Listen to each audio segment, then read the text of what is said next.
Olá, pessoal. A gente está começando mais uma aula de filosofia para o Enem e agora é a segunda do módulo 2. É aquela que eu dividi a ética grega em duas partes e agora a gente vai dar uma olhada na segunda parte da ética grega, que fala de um período chamado helenismo. Aí, que danado de período é esse? Vamos direto para ele.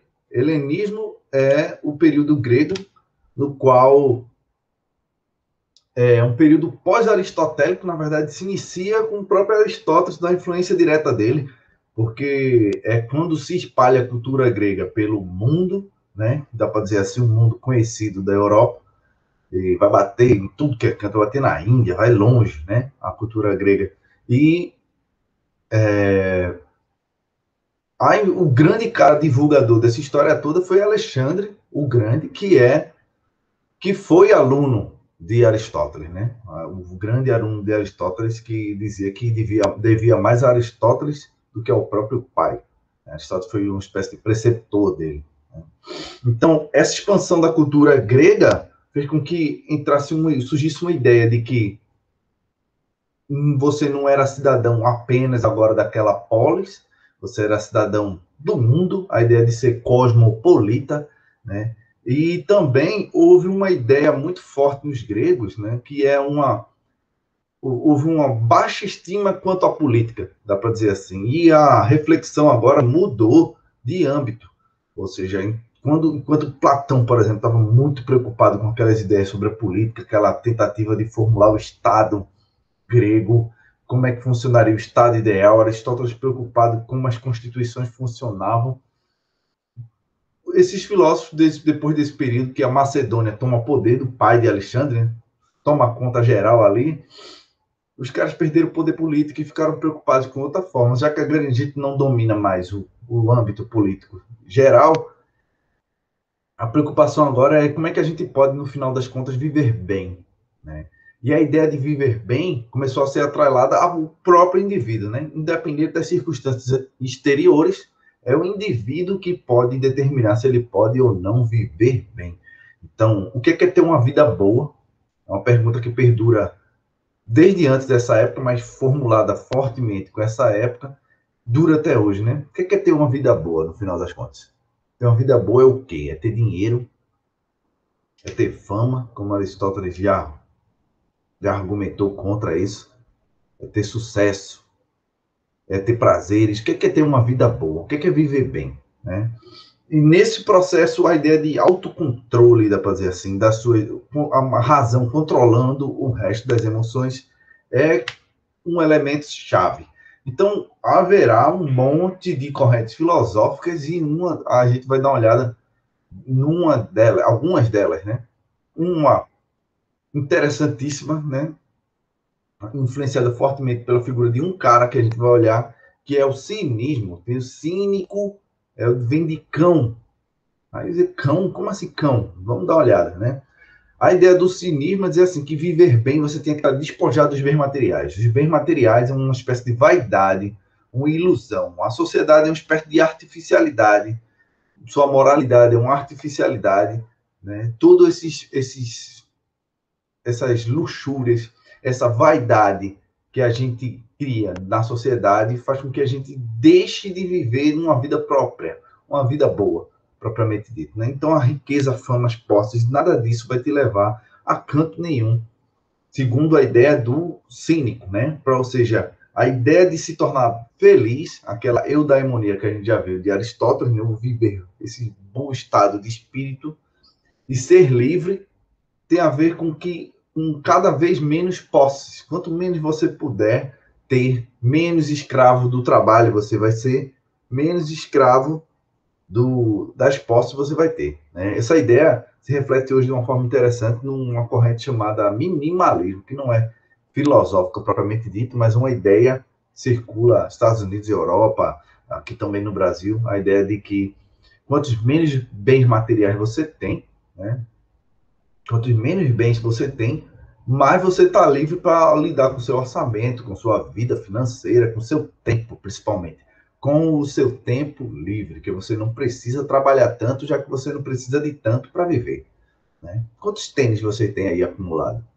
Livros. que você nem lê, só está acumulado. Em roupa, você compra e está na etiqueta, nunca usou. E comida que você come direto, come muita coisa sem ter necessidade, nem fome tava e comprou, não foi? O cara famoso do cinismo é Diógenes, ele morava num barril, né? Ele inspira aquela ideia do Chaves, né? Do cara tão lascado que nem tem onde morar. Ele fazia isso de propósito, né? Ele fazia isso de propósito, morava no barril, essa ideia de ter os cachorros por perto, né? Que é aquela ideia do mendigo, que sempre tem uma danada de um cachorro, sempre tem um cachorrinho, um caramelo juntinho do mendigo, mas Diógenes, ele era um filósofo propriamente dito, ele tinha teses, né? Ele defendia essas teses dos cínicos, então do cinismo. Então é muito estranho porque você vê um cara praticamente um mendigo que chegava até se masturbar no meio da rua, né? Para afrontar essas estruturas sociais, você encontrar um mendigo que é capaz de uma argumentação fenomenal. Devia ser algo muito louco nesse período grego, né? E Diógenes tem passagens ilustres na sua vida, né? Ele andando de dia procurando um homem, né? Ele dizendo que a ideia abstrata do homem era uma crítica a dizer que essa ideia abstrata do homem que Platão e Aristóteles procuravam não existia. E uma outra anedota que diz que ele era tão famoso, né? Um cara icônico, que o próprio Alexandre o Grande foi atrás dele, né, quando estava de passagem, e quis conhecê-lo, né? E fui lá, foi ver, ele estava lá deitado no chão. A Alexandre fez, você sabe quem eu sou? Eu sou o Alexandre o Grande, né? Você pode pedir qualquer coisa a mim. Aí ele disse, saia do meu sol, ou seja, não tem, como se Alexandre não tivesse nada a oferecer a ele, apesar de ser o imperador, né? O grande maestro, com riquezas exuberantes, não tinha nada a oferecer ao Diógenes. Diógenes só queria um banhozinho de sol. E uma outra corrente muito interessante que surge nesse período é o ceticismo. Está extremamente atrelada à ideia de conhecimento, né? E ela está atrelada à ideia do não saber das coisas. Aí, como assim, Cleiton, né? A ideia é que o ceticismo é que ela pode ser moderada ou radical, mas que não era possível conhecer a verdade, não é possível chegar à verdade. E como a gente não pode chegar à verdade das coisas, sempre é possível defender um ponto de vista igualmente racional dentro dessa ótica cética. Então a gente tem que suspender o juízo, a famosa epoquê, suspender o juízo e deixar de julgar se as coisas são verdadeiras ou falsas. Essa suspensão de juízo, dessa busca da verdade, nos levaria a uma tranquilidade da alma, a famosa ataraxia, ou seja, deixar de procurar a verdade incessantemente, como os filósofos faziam, né, gera uma tranquilidade da alma, que é esse termo ataraxia, e daí sim você podia ter uma vida boa, porque você bastava agora ser prático, não precisava saber se era verdadeiro ou falso, você podia guiar a sua vida através daquilo que funciona. Simples desse jeito, né? Enquanto no epicurismo, que é uma ideia, uma corrente que surge com um cara chamado Epicuro, é uma corrente que teve uma influência gigante nas outras correntes, tem até hoje, né? A gente vai olhar mais tarde como isso funciona, por exemplo, a ética animal no século XX, né?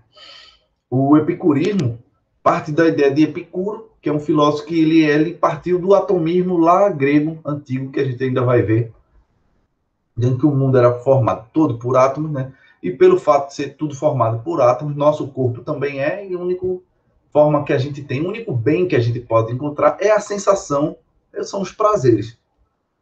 Quer dizer, como assim, Cleiton? Ele está defendendo que os prazeres são um bem em si. Ele é. A única coisa que existe são os prazeres. A nossa própria alma é formada por átomos, ou seja, quando a gente morrer, né, se dissipa tudo. Então, a única coisa que a gente tem de real, de concreto, que a gente pode ter são essas sensações e os prazeres que podem advir dessas sensações. Então, o que é ser feliz? Ser feliz é a ausência de dor. Quanto mais dor você tem, menos prazer você pode alcançar. Então, ser feliz é uma busca pelo prazer com a ausência de dor. É essa a ideia epicurista de ser feliz. Então, Epicuro, baseado nessa teoria atomista e nessa busca do prazer, ele lança uma ideia do tetrafármaco, ou seja, os 4 remédios para a alma, né? um deles é que diz que não precisamos temer os deuses, porque os deuses, ele não é ateu, mas ele vai dizer que os deuses estão lá no mundo deles, preocupados só com as coisas deles, não tem nada a ver conosco. O segundo é que não precisamos nos preocupar com a morte, porque quando a gente morre, tchau, né? Não tem uma sobrevida, uma vida além da morte que poderia nos punir ou nos beneficiar, a gente não precisa simplesmente nos preocupar com isso. O outro ponto é que é falso alcançar o bem, que o bem, lógico, advém dos prazeres, e é fácil suportar aquilo que nos amedronta. Aí Epicuro vai tentar explicar isso, né? A morte, como ele já falou, ela não é ela é um nada para nós, né? Quando a gente existe, ela não está lá. Quando ela chega, a gente se foi. É mais ou menos essa ideia de Epicuro, baseado no atomismo. Então, a morte, desse ponto de vista materialista, dá para dizer assim, ela não é nada, ela não influencia, perdão, o que a gente chama de vida, no fim das contas. E Epicuro diz como é que a gente chega ao bem, então. Como é que a gente chega a uma vida boa? A vida boa vai ser essa ideia de aponia, que é essa ausência de dor, mas essa imperturbabilidade da alma. Quanto menos dor e incômodo a gente sentir, e quanto menos a nossa alma ser perturbada, mais a gente vive uma vida tranquila, em paz. É essa a ideia, né? Então, como é que a gente faz isso? Primeiro, a gente tem que fazer uma espécie de autoanálise sobre os desejos. Aí Epicuro faz uma espécie de topologia de 3 desejos, como funciona, né? De 3 tipos de desejos. Aqueles que são naturais e necessários, como comer e beber, a gente tem que fazer o tempo todo, né? E o critério que ele usa é bem simples. Se um desejo você não satisfazê-lo, você sofre muito, né? Se a gente não comer, a gente sofre muito, incomoda fisicamente demais, né? Se a gente não beber, a gente sofre muito. Se a gente não dormir, a gente sofre, né? Se a gente não se locomover alguma hora ou outra, por exemplo, a gente vai sofrer, né, de estar parado o tempo todo. Ou seja, são coisas que a gente precisa fazer. Não há opção, né? Agora, desejos que não são naturais nem necessários, por exemplo. Você precisa comer o tempo todo. Agora, você não precisa comer lasanha o tempo todo, por exemplo. Comer pizza o tempo todo. Comer é necessário, mas aquele alimento não. Ele é algo que é natural, mas não é necessário. Pode ser substituído por outro. Beber champanhe o dia todo, uísque, caro. Você não precisa, né? Isso aí, o desejo de beber é natural, mas o objeto não é necessário. E já o último tipo, que ele diz que esse que é o que derrota a vida da pessoa o tempo todo, que são os desejos não naturais e não necessários, como a fama, a riqueza e o poder. Esse aqui, ele diria, evite a todo custo. Evite regular sua vida através da busca da fama, da riqueza e do poder, porque eles literalmente não são duradouros. Então, o que Epicuro dizia? Como é que essa pirâmide funciona? Você, o tempo todo, tem que estar forçado aos desejos naturais necessários. Você não tem como correr disso. Então, vez ou outra, você satisfaz esses desejos naturais com coisas não necessárias, né? Vez ou outra, você come algo mais especial, né? Toma uma bebida mais especial, dorme uma besteira. Ou seja, é nesse processo de satisfazer um pouco os seus desejos, que não são naturais, não são necessários, que dá essa dosagem da vida. Se você faz isso repetidamente, você mesmo, sensoriamente, não vai mais saber a diferença entre aquilo que é bom e aquilo que é realmente agradável, né? Eu gosto de dizer o tempo todo que a ideia do que é bom para Epicuro é meio que assim, quando a gente tinha um sapato muito apertado, aí você sente aquele alívio, que já é um prazer em si, né? Essa ausência de dor, essa aponia já é um prazer em si. Então, talvez se você calçar agora a sandália, você vai sentir um pouco mais de prazer, entende? Mas não precisa agora estar com um sapato de, sei lá, de veludo, umas coisas extravagantes. Não é necessário, né? Pode ser bom, vez ou outra, mas não é necessário. É mais ou menos essa ideia dos prazeres em Epicuro. A ideia do que ele quer mesmo falar é de prazeres que são muito mais duradouros, por exemplo, como a amizade. A amizade são prazeres mais duradouros porque eles visam a intelectualidade, por exemplo, né?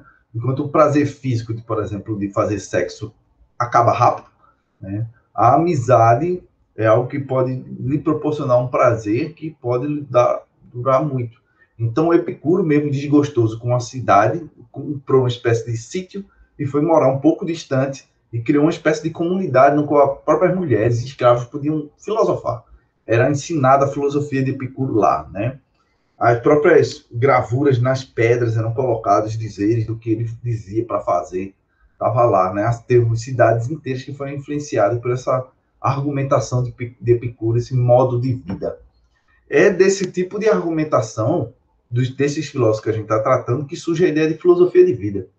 Então, você, se seguir uma filosofia de um filósofo, propriamente dito, você tem uma filosofia de vida adotada, né? Ou então você ser um filósofo criando princípios da ação, como Epicuro criou, de como viver bem a partir daqueles princípios, dessa análise dos desejos, né, desse não sentir dor, moderação, etc. Filosofia de vida no senso comum, ela não existe de fato, né? São princípios escassos que as pessoas dizem que se regulam, mas não é filosofia. Não são princípios meio que dogmáticos. A pessoa diz, eu não deixo que ninguém me afronte, isso é a minha filosofia de vida. Não, você coloca um princípio e agora você nem questionou direito se isso funciona ou não, como isso está articulado, o que é que isso te leva, por que isso aí te levaria, por exemplo, para uma vida boa? Não está articulado, não é? Então, uma última corrente que a gente vai tratar são os estoicos, que vem de estoar, que é o porto, onde eles criavam suas escolas, né? As escolas do porto, a galera do porto que está lá tendo aula, né? Os estoicos também têm uma concepção de como o universo funciona e era pensado através da ideia de harmonização com o cosmos. Dizer assim, tem coisa que acontece e vai acontecer. O universo tem uma espécie de lógica que não dá para fugir dela. Não dá. Ela tem ela nos atropela. Então, qual é a ideia? Se você ficar lutando contra, é como se fosse um rio que te leva, né? Você tentar lutar contra você, uma hora ou outra vai perder. Então, qual é a ideia? Se harmoniza as coisas do universo e aprende a ver aquilo que você pode fazer e aquilo que não dá para fazer, né? Porque as coisas acontecem, elas têm que acontecer. É um rumo de causalidade, você não tem como enfrentar e fugir muito disso, né? Então, um dos caras mais famosos dessa ideia do estoicismo é Epiteto, que foi escravo, né? Ele saiu da escravidão para conselheiro real, dá para dizer assim.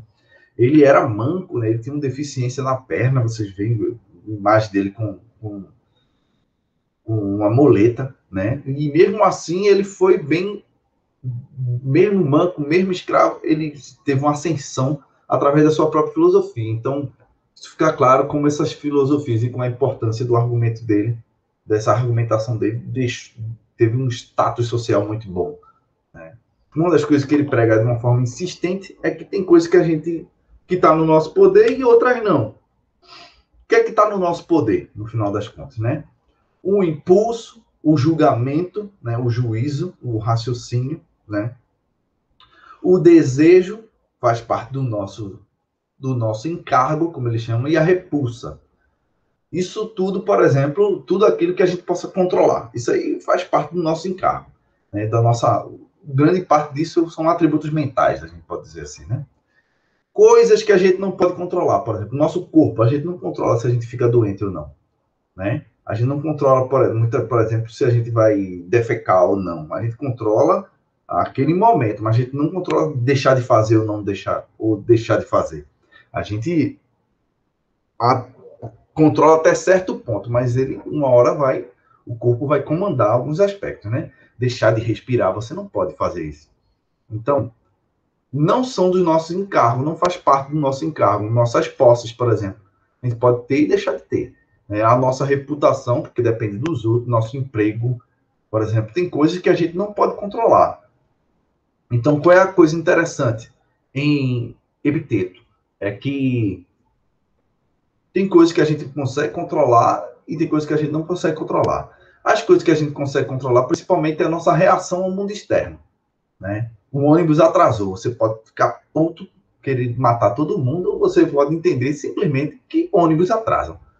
Né? Ônibus atrasam. Uma das coisas mais fundamentais que esses filósofos do estoicismo fizeram a gente entender é que a gente muitas vezes cria grandes expectativas sobre como as coisas vão acontecer. A gente se frustra justamente porque a gente criou um mundo imaginário que não repercute com as nossas expectativas. A gente se frustra, fica zangado, fica com raiva, fica triste. Mas a gente esqueceu que o mundo externo a gente não pode controlar. A gente não pode controlar a vontade dos outros. A gente só controla a nossa, e às vezes com muito esforço. Então, a gente aprendendo a ter essa sabedoria de distinguir aquilo que a gente pode controlar daquilo que a gente não pode controlar, a gente finalmente vai ter uma vida mais plena, chega à tranquilidade da alma, e um dos aspectos fundamentais do estoicismo é a apatia, justamente a ausência de paixões, ou seja, não deixar ser afetado emocionalmente por isso. Né? E os estoicos, eles tinham como se fosse uma pretensão caricata, né? Como dizem, de ser uma espécie de deuses na Terra, né? De não ter sentimentos, né? Se alguém morre, uma perda de uma pessoa, por exemplo, você sabe que a pessoa, uma hora ou outra, vai morrer. Mas a gente fica muito triste, fica muito mal com a morte de alguém. Os estoicos não ficariam, segundo reza a lenda, porque eles aceitam que essas coisas acontecem, né?